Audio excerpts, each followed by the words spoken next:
परम पिता परमात्मा पूर्ण ब्रह्म सारी सृष्टि के रचनहार कबीर परमेश्वर जी ये असंग ब्रह्मांड के स्वामी हैं। ये वही परमात्मा सन 1398 में विक्रमी संवत 1455 ज्येष्ठ सुदी पूर्णमासी के दिन अपने सतलोक से अमरलोक से सचखंड से सहशरीर आए थे। काशी शहर के बाहर बने एक लहर तारा नामक तालाब के अंदर कमल के फूल के ऊपर एक नवजात शिशु का रूप धारण करके ये भगवान विराजमान हुए थे। वहां से नीरू नीमा नाम के पति पत्नी थे। वो निसंतान थे। परमात्मा को गॉड गिफ्ट जान के अपने साथ उठा ले गए। जुलाहे के घर परमात्मा बड़े हुए। लीला में शरीर से जब 5 वर्ष के हो गए, बड़े बड़े विद्वानों के छक्के छुड़ान लग गए, क्योंकि परमात्मा का यहाँ आने का उद्देश्य एक ही होता है कि जिस वस्तु को हम भूल गए हैं उसको याद दिलाने आते हैं।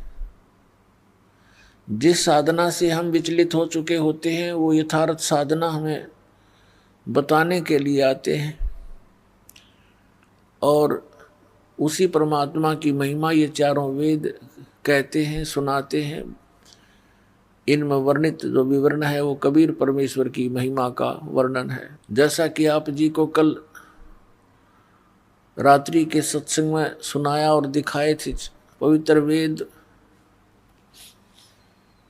कि ये परमात्मा क्या लीला करता है, वो वेदों में लिखा हुआ है कि वो परमेश्वर ऊपर तीसरे मुक्ति धाम में रहता है, सतलोक में, सचखंड में, और उससे ऊपर के लोकों में ये स्वयं विराजमान है।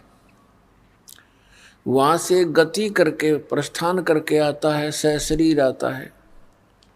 यहाँ अच्छी आत्माओं को मिलता है, उनको फिर ज्ञान देता है, उपदेश देता है, तत्व ज्ञान समझाता है। वो अच्छी आत्माएं वो दृढ़ भक्त होते हैं, वो परमात्मा के एक आज्ञा का पालन करते हैं, अपना भी जीवन सफल करते हैं, और हमारे जैसे भोली आत्माओं के लिए भी वो एक एफिडेविट बनाकर चले जाते हैं अपनी अमृत वाणी का, जिसके आधार से आज हमें भगवान को पहचानना बहुत आसान हो गया। पुण्यात्माओं, परमात्मा कितने दयालु हैं। आप बालक हो, बालक का स्वभाव होता है, माता पिता कितना प्यार देते हैं, सीने से लगाए फिरते हैं, और बच्चे को कोई जरा सा भी छोटा सा खिलौना लेकर ऐसे ऐसे कर दे, माता पिता को त्याग कर उसकी तरफ दौड़ लेते हैं। और वो जो उसको थोड़ी सी देर के लिए ललचा रहा है वो उसको आजीवन वो सुख नहीं दे सकता जो माता पिता दे सकते हैं। इसी प्रकार हम अपने परमात्मा को त्याग कर, अपने भगवान को भूलकर इस काल के साथ हम लग गए। तब तो ये हमें अच्छा लगता था, क्योंकि दूर के ढोल सुहाने होते हैं। जब हम इसके संपर्क में आए तो इसने वो जलालत की आज आपके समक्ष है। किसी को गधा बना दिया, किसी को कुत्ता बना दिया, कोई सूर बना दिया, किसी का बेटा मर गया, किसी की बेटी मर गई, और किसी की स्वयं को किसी को कष्ट कोड या मानसिक परेशानी सदा बनी रहती है। अब भी यही स्थिति है, क्योंकि परमात्मा जब आए 600 वर्ष पूर्व हमें याद दिलाने आए, क्योंकि इस काल भगवान ने हमारे को बेसुध कर रखा है। हमारी वो बुद्धि छीन ली, समाप्त कर दी, दबा दी इसने कि परमात्मा कोई और है। वो ज्ञान नाश कर दिया जिसमें पूर्ण परमात्मा की विशेष जानकारी थी, जिसको सूक्ष्म वेद बोलते। और जिस कारण से हम यही भटकते रहते हैं, वो परमात्मा दयालु हमें फिर से याद दिलाने के लिए आते हैं। पुण्यात्माओं, इतना अज्ञान ग्रहण कर लिया हमने, जहाँ भी हम जाते हैं एक जैसी दंत कथा सुनाने वाले ये संत मंडलेश्वर मिलते हैं, ये महंत मिलते हैं जिनको कख का पता नहीं अध्यात्म मार्ग का, और हम इनको परम संत मान के, महाविद्वान मान करके हम इनकी प्रत्येक बात को बगैर किसी ऑब्जेक्शन के हमने स्वीकार किया।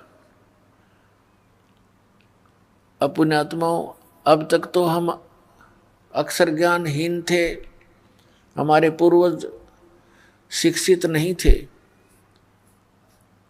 और जिस कारण से हम यही भटक रहे हैं। परमात्मा ने ये शिक्षा इसलिए प्रदान की है कि आप भगवान को पहचान सकें, और सदग्रंथों में जो लिखी परमात्मा की महिमा है उसको जानकर दृढ़ निश्चय कर सके कि सचमुच हम जो कर रहे हैं ये सही है, और भगवान कबीर है, परमेश्वर कबीर जी ही अल्लाह हैं, गॉड हैं, रब हैं। वास्तव में यही परमात्मा है, सिर्फ सृष्टि रचनहार, और यही मोक्ष देते हैं, यही हमारे पाप कर्मों का नाश करके इस जीवन में भी हमें सुख प्रदान कर सकते हैं। अन्य कोई परमात्मा, कोई इष्ट, कोई देव हमारे जीवन में आने वाले संकटों का वो निवारण नहीं कर सकते।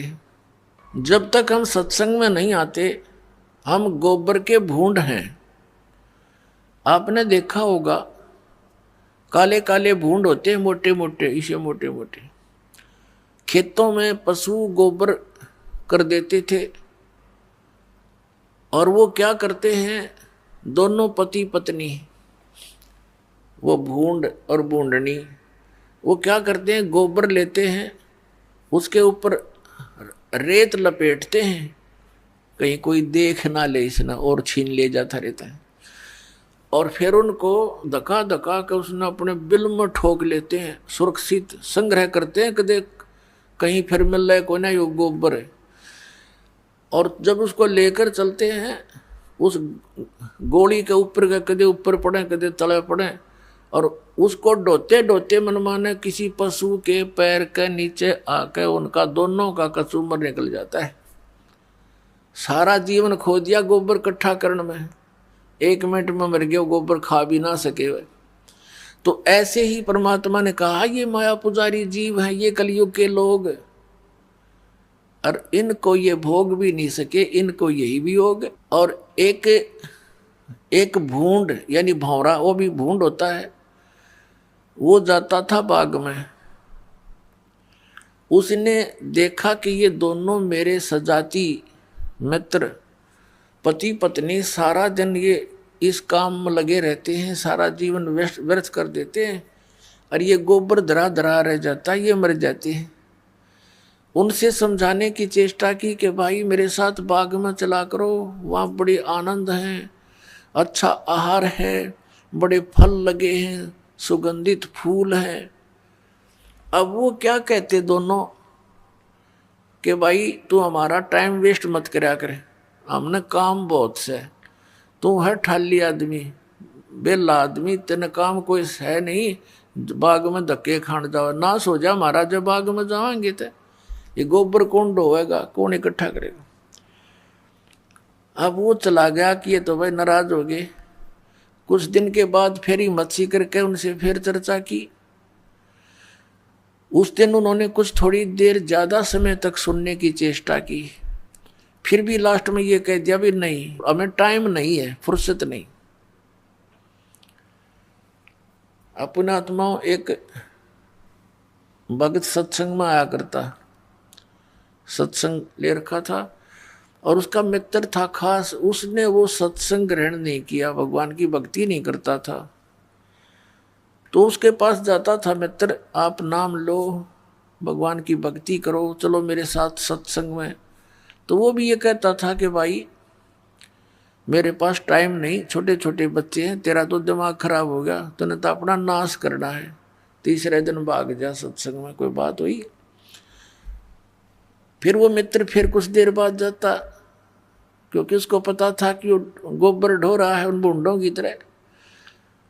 और वो कहता भाई फुर्सत नहीं, और बात बता तो इसने छोड़ टॉपिक ने।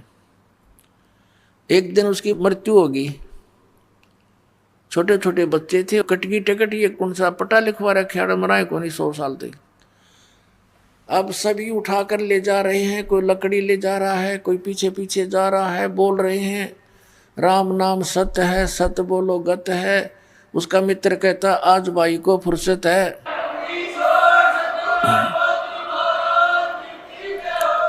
वो कहते हैं राम नाम सत्य है, सत्य बोले गत है।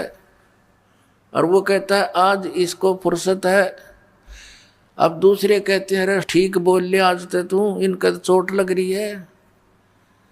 उसने कहा तो इस तरह ठीक मैं बोल भी नहीं सकता, इससे ठीक और क्या बोलूं, आज इसने पूरी फुर्सत होगी, जब तक इसने 1-2 दिन का टाइम नहीं था मेरे साथ चलन का। अरे भी गया कति काम तय। तो पुण्यात्माओं इन बातों को गहराई से सोचना पड़ेगा आपने। ये कोई डूम बाट के गीत नहीं है, महापुरुषों के दिए हुए एग्जाम्पल है, महापुरुषों के बताए हुआ ज्ञान है। हम बालक हैं और उन महापुरुषों की बातों पर हमने कदम से कदम मिला कर आगे चलना पड़ेगा, जब हम सफल हो सकते हैं।